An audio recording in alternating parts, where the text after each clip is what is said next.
Next, I'd like to introduce Dr. Muramoto.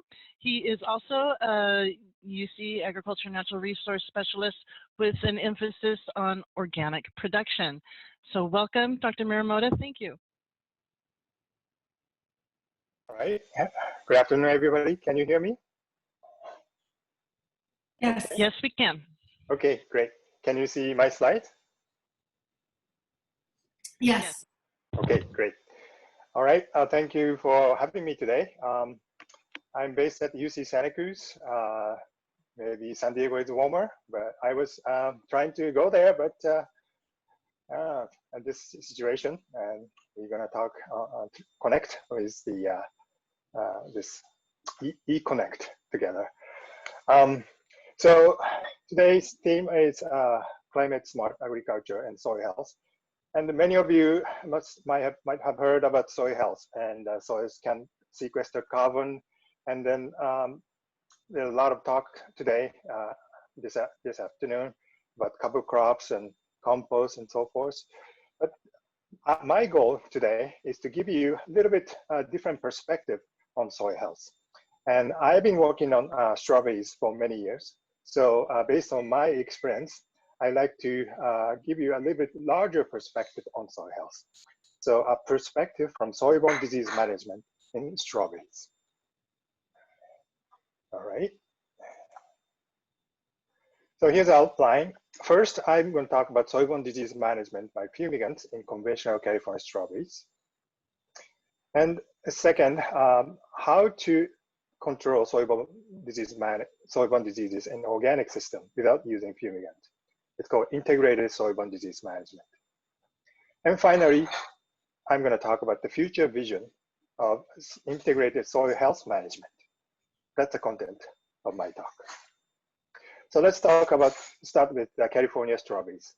Many of you might be familiar with that, but as Tapan mentioned already, about 3 billion varieties of California strawberries. Number 4 as of 2017, after milk, grapes, and almond. And they produce about 90% of the US production. An extremely high yield, one of the highest yield in the world. And there's some picture here. It's the ocean of strawberry field. This is from Santa Maria. And then the strawberry production area distribute the coastal area, northern and central coast and southern area. San Diego used to have a lot of strawberries too. But this high yield, extremely high yield, has been supported by core technology called chemical fumigation, especially methyl bromide mixed with chlorpicrin. For the last 50 years, this technique has been the center of large-scale monoculture strawberry production. It controls soil-borne diseases very well, and also weeds, and increase yield of strawberries. But methyl bromide, the mostly used fumigant, turns out to be ozone layer depleter. It was found to be so in 1992, and under the Montreal Protocol, it's supposed to be banned in developed country in 2005. But there's an exemption rule to allow growers to use until a good alternative is found. And then that exemption expired in California in 2016. So now we are living in the post-methyl bromide era. And the growers, as this graph shows, reduced the use of methyl bromide like this, but instead they started to use a different fumigant. It's not ozone layer depleter, but still toxic fumigants like chlorpicrin, especially, and 1,3-D as well.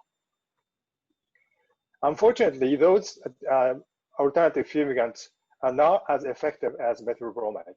This is kind of an extreme example, but this is a chlorpicrin fumigated field, but plants are touched by Fusarium wilt, one of the soil-borne diseases.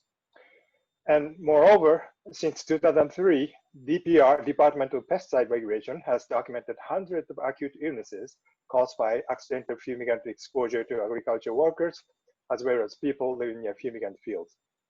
So regulations of fumigants becoming increasingly stringent. and future availability of fumigant is becoming uncertain. So it is very important to study alternatives for fumigant proactively while we still have fumigants. Now, I've been fortunate to be a part of the nationwide project developing non-fumigant approaches in strawberries across California, Florida, North Carolina, Tennessee, and Washington. So how we can deal with the soil-borne diseases without using fumigant? And this approach I called integrated soil-borne disease management has two components in it. The first component is the diagnostic, soil-borne pathogen diagnosis. Fortunately, we have molecular approaches these days, can detect a pathogen very quick, and used to take 1 month to identify one pathogen because we have to culture everything. And then there are three major lethal soil-borne pathogens for strawberries: Bersium radiae, Fusarium oxysporum fragaria, and Macrophyna faeciolina. So first, those identification with diagnostics, then integrate available method. And here I listed crop rotation, a use of resistant variety, and a method called anaerobic soil disinfestation. And also sanitation, just washing tools and tractors to prevent the spread of pathogen is also important. But I'm going to talk about these components a little bit in the next few minutes. So diagnostics, again, thanks to development of molecular approach, now we can detect the pathogen in the plants really fast, like a matter of hours. All three pathogens can be detected. And the soil test is a little bit complicated, but still molecular approach is becoming available. At this point, only Bersium radiae measurement can be done for soil test, but the pathologists are working very hard to make other two pathogens measurement available. And then in terms of how to in terms of strategy, crop rotation is a traditional method to avoid soil-borne diseases in strawberry worldwide.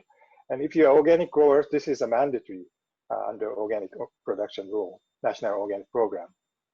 And in the East Coast and European countries and Canada, 3-year break between 2 strawberry plantings are recommended. And then in Watsonville, here, local evidence, anecdotal evidence shows 2 years or more or a year is necessary to avoid Fusarium wilt. And there are crops such as a broccoli, it's called suppressive crop.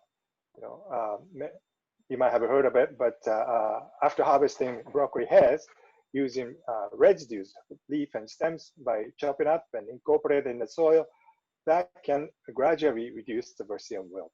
So using suppressive crop as a part of rotation is going to be a good strategy.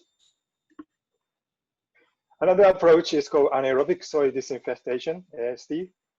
This method was developed in the Netherlands and Japan independently around 2000 as a biological alternative for fumigants.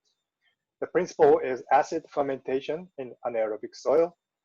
And we've been working on this method for over 15 years to optimize it for California strawberries. And then this is how we do it. We use the rice bran, the carbon source from rice bran from Northern California, broadcast 6 to 9 tons per acre, and incorporate the bran into the soil and list the beds and cover with plastic mulch and drip irrigate total 1 to 2 acres just over 3-week period. And during which fermentation process takes place under plastic and kill pathogens. So this method control Bersium wilt by relatively low temperature fall treatment. But to control Fusarium wilt, we have to do in the warmer time, a summer treatment. The last tactic I'm talking about is the use of resistant variety. And this chart was from California Strawberry Commission website, and all of different public varieties are around here listed, and 4 different pathogens in this case: Macrophyna, Bersium, Fusarium, and Phytophthora listed here. The greener the color, the more resistant, and the redder the color, the more susceptible. As you can see, there's no very strong resistant variety for Macrophyna. Also, there's non-single variety that resist that are resistant to all 4 or all 3 pathogens. And the important thing is to combine all things. So this is the example of integrated approach. We did the 8-year organic rotation trial at the UCSC farm, and then used a variety called Albion. This field has a Bersium darier in the soil, so the Albion was a relatively resistant variety. And then we compare 2-year rotation, which is 1-year break, or a 4-year rotation, or a 3-year break. And then each of that has a different rotational crop, either broccoli or lettuce. And broccoli, again, this is a suppressive crop, that's good, but lettuce is actually a host of Bersium. But lettuce is such a major crop in our area, so we include it. And then for each rotational crop, we have farro and mustard cake, or ASD plus compost. And then as you see here, overall, longer the rotation, numerically, average yield was higher. And then, but if you have a broccoli rotation, difference is not much, you don't see much difference between rotational years. But for the lettuce, Bersium host crop, its difference is much larger. And then for, especially for lettuce, when you use ASD, you can reduce the damage caused by the planting host crop, such as lettuce, compared to non-ASD plant like this. Big difference. So when grower has no choice to plant strawberry after some host crop like lettuce, ASD can reduce that damage, right? The host crop. So this kind of, it is interesting to compare this kind of soil-borne disease management development with arthropod pest management, insect pest management. And 60s to 80s, in the heyday of chemical revolution, arthropod pest management, the motto was the only good bug is a dead bug. Basically, it killed, let's kill everything. That was a motto. But after 70s, so-called IPM, integrated pest management, began. So good bugs as well as bad bugs exist. And they started to do scouting. First scouting and identify pest and beneficials, and then depends on the population and timing of the pest, they do the treatment. And recent National Geographics went even further. Without bugs, we might all be dead. Well, that's talking about the pollinators, but now we have recognized more importance of insects more than ever. Compared to that, integrated soil disease management development was much slower because there was difficulty in pathogen quantification. We cannot see the pathogen in the soil. But fortunately, thanks to the development molecular approach, we started to be able to scout pathogens in the soil in a really rapid way. Also, soil-borne disease, usually the prevention only. Once it happens, it's too late. No reactive treatment available at this point. And the fumigants have been available, but again, the future of fumigants is getting uncertain. So that's why in strawberry world, integrated approach is even conventional growers started to implement. And not only that, now we are learning not just pathogens, bad guys, but there are beneficials in the soil. And each plant and crops can attract very unique beneficials and pests. So as we better understand those kind of relationships, we might be able to measure those good guys as well. And soil health assessment. Maybe many of you might be interested in measuring soil health, your soil, how healthy my soils are. And that's a big topic. How to measure soil health is a big topic among soil scientists worldwide. And this is one example, most famous example for Cornell University system. So they have indicators for physical indicators and biological indicators and chemical indicators, those things.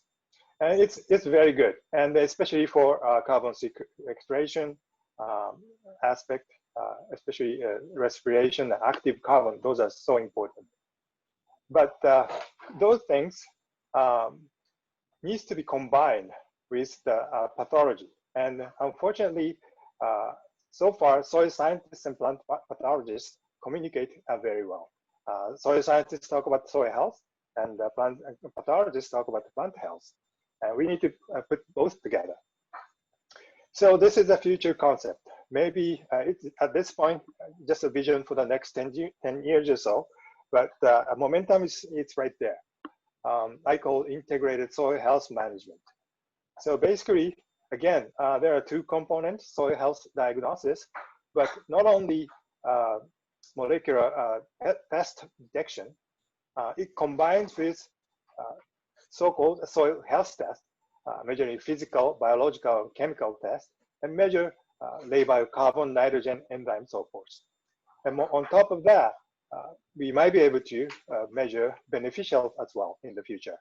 Beneficial microbes, soil microbial community, diversity, or keystone species for suppressiveness.